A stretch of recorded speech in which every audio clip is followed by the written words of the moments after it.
High সবাইকে, কেমন আছো? আশা করি তোমরা সব ভালো আছো। আমিও খুব ভালো আছি। খুবই গরম। তোমাদের সেখানে কীরকম গরম পড়েছে সবাই কমেন্ট করে বলো। তো দেখো, সকালবেলা উঠে পড়েছি। উঠে চা ব্রাশ করে চা নিয়ে বসে পড়েছিলাম। তারপরে কিছু কাজ ছিল আমার লেখালেখি, বিস্কিট আর চা নিয়ে বসে গেছি। তারপরে হচ্ছে যে নিয়ে মা যখন দেখলাম যে মা ঠাকুরে হচ্ছে যে পুজো দিচ্ছে, আমি গিয়ে টুক করে একটু ভিডিও করে নিলাম। দেখো তোমরা, আমাদের বাড়ি রাধাকৃষ্ণ, তারপরে হচ্ছে আমাদের দামোদর, এখানে হচ্ছে নরসিংহ, তারপরে হচ্ছে জগন্নাথ।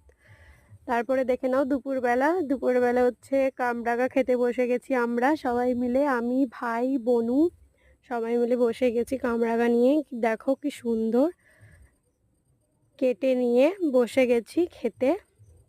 খাওয়া শেষ। তারপরে আমি যখন এলাম দেখছি ওরা পুকুরে, এতটাই গরম পড়েছে পুকুরে পুরো জল শুকনো হয়ে গেছে, ওরা চলে এসছে হচ্ছে পুকুরে। তারপরে দেখো রাতের বেলা হচ্ছে যে বিরিয়ানি বিরিয়ানি খেয়েই শুয়ে পড়েছি। শরীরটা খুবই খারাপ ছিল তাই। তো বল ব্লগটা